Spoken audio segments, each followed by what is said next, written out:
కణ్వ మహర్షి ఇచ్చిన 2 వరాలు కూడా శకుంతలకి ఆనందం కలిగించాయి. ఆమె ఆలోచన ఎప్పుడూ కూడా ధర్మపరురాలిగా ఉండాలని, రెండోది వంశకర్త అయిన కుమారుడు కలగాలని, చక్కటి లక్షణాలతో అందరినీ ఆకర్షించేటట్టుగా మంచి సౌందర్యవంతుడై పుట్టిన కుమారుణ్ణి చూసుకుని శకుంతల మురిసిపోయింది. కణ్వ మహర్షి కూడా వాడికి భరతుడు అని పేరు పెడతాడు. వాడు ఆశ్రమం అంతా తిరుగుతూ చక్కగా మహాక్రూర జంతువుల్ని కూడా మచ్చిక చేసుకుని వాటిని మామూలుగా తాళ్ళుతో చెట్లకి చుట్టూ కట్టేసి చాలా సామాన్యమైన జంతువుల్ని మాదిరిగా వాటినన్నిటిని తీసుకొచ్చి కట్టేసి ఆడుతూ ఉంటాడు.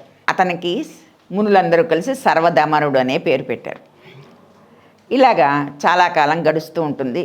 ఈ కుమారుడు పెద్దవాడవుతూ ఉంటాడు. సరే, ఇంకా కణ్వ మహర్షి తన వైపు నుంచి ఆలోచించవలసిన సమయం వచ్చింది. ఇంతకు ముందర శకుంతల మాట విన్నాడు.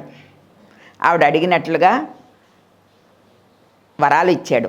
గాంధర్వ వివాహం జరిగిందని తెలుసు, కుమారుడు పుట్టాడని తెలుసు. ఇప్పుడు ఇంకా నెక్స్ట్ ఏం జరగాలి? తర్వాత ఈ కుమారుణ్ణి, ఈ భరతుణ్ణి తీసుకెళ్ళి రాజ్యంలో కూర్చోబెట్టాలి. అది శకుంతల మామూలు సామాన్య స్త్రీ, ఒక ఆశ్రమంలో స్త్రీ, తన వల్ల అవ్వదు. అందుకని చెప్పేసి కణ్వ మహర్షి తను ఇప్పుడు నేను చేయవలసిన పని ఏమిటని ఆలోచించి ఇలా రామ్మా అని చెప్పి, ఎంత పెద్ద పతివ్రతలకైనా సరే పుట్టింట ఎక్కువ కాలం ఉండకూడదు అని చెప్తాడు. ఈ మాట చూడండి, ఇప్పటి తరం వాళ్ళకు కూడా ఎంతో సూచన చేస్తుంది.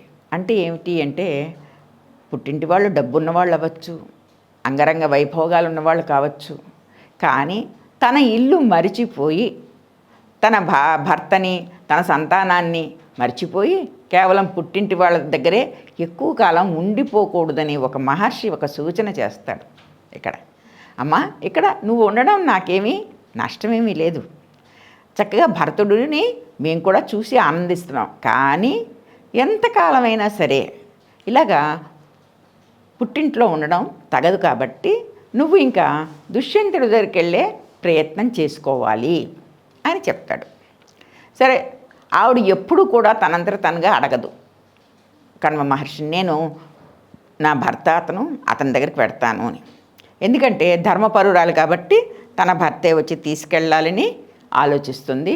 కణ్వ మహర్షి కూడా ఏం జరుగుతుందో చూద్దాంలే అని చెప్పేసి కణ్వ మహర్షి కూడా ఆలోచిస్తూ ఉంటాడు. కానీ ఒక సమయం వచ్చింది, ఇప్పుడు ఇద్దరిని కూడా, తల్లి కొడుకులు ఇద్దరిని కూడా దుష్యంతుడి దగ్గరికి పంపించవలసిన అవసరం వచ్చింది.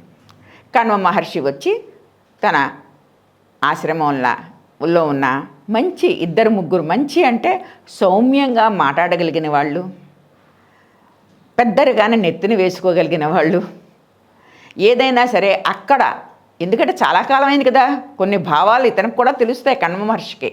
ఏదైనా ఒకవేళ వ్యతిరేకంగా జరిగితే కనుక వెంటనే వాళ్ళకి విపరీతమైన సమాధానాలు ఇవ్వకుండా శాంతిగా మాట్లాడగలిగిన వాళ్ళని, 2 మునుల్ని, యువకుల్ని, వాళ్ళని తీసుకుని వచ్చి మీరిద్దరు కూడా శకుంతలతోటి ఆ రాజ్యానికి వెళ్ళండి, ఎక్కువ ఏమీ మాట్లాడకూడదు అక్కడని మంచి చెడ్డలు చెప్పి శకుంతలకు కూడా చెప్పి నువ్వు ఇలాగ ఉండాలి అని చెప్పేసి మంచి చెడ్డలు చెప్తాడు.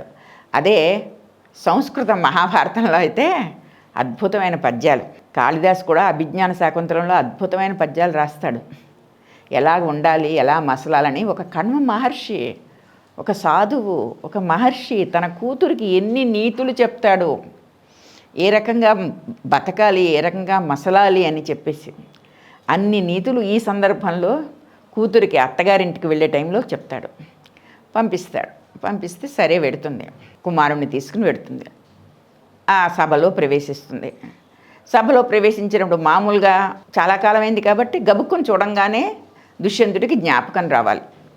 కానీ అతని దృష్టి ఏమీ పెద్ద ఏదో చూసిన వాళ్ళలాగా లేదు. ఏదో మామూలుగా వచ్చినట్టుగా ఒక కొడుకుని, ఒక 2-3 మునులు వచ్చి ఓ సభలో నిలబడితే అలా ఉంటుంది అతనికి. ఏం పని మీద వచ్చారు మీరు అన్నట్లుగా మొహంలో మామూలుగానే, సరే ఏమిటి మీ ఇబ్బంది ఏమిటి మీకు అన్నట్టుగానే అతను చూస్తాడు. అంతేకాని ప్రత్యేకించి ఈ శకుంతల నా భార్య, నేను గాంధర్వ వివాహం చేసుకున్నాను అన్న ఆలోచన అతనికి రాలేదు. ఇది వెంటనే సునిశిత బుద్ధి అయిన శకుంతల వెంటనే గమనించింది. కొంచెం మనసు చిన్నబుచ్చుకుంది.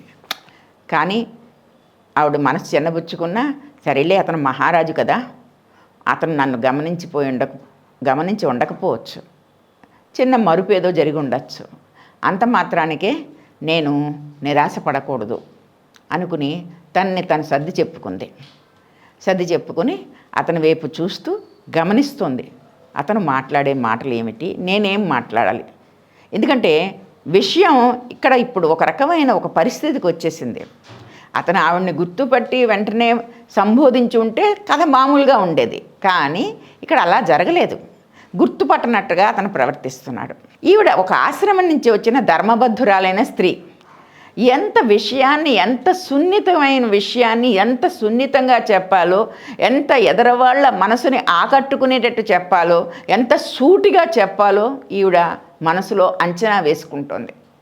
ఎదుకుండా ఉన్న వ్యక్తిని బట్టి తను తాను అంచనా వేసుకుంటోంది. ఆ రకంగా తన ఆలోచనలు ఉన్నాయి.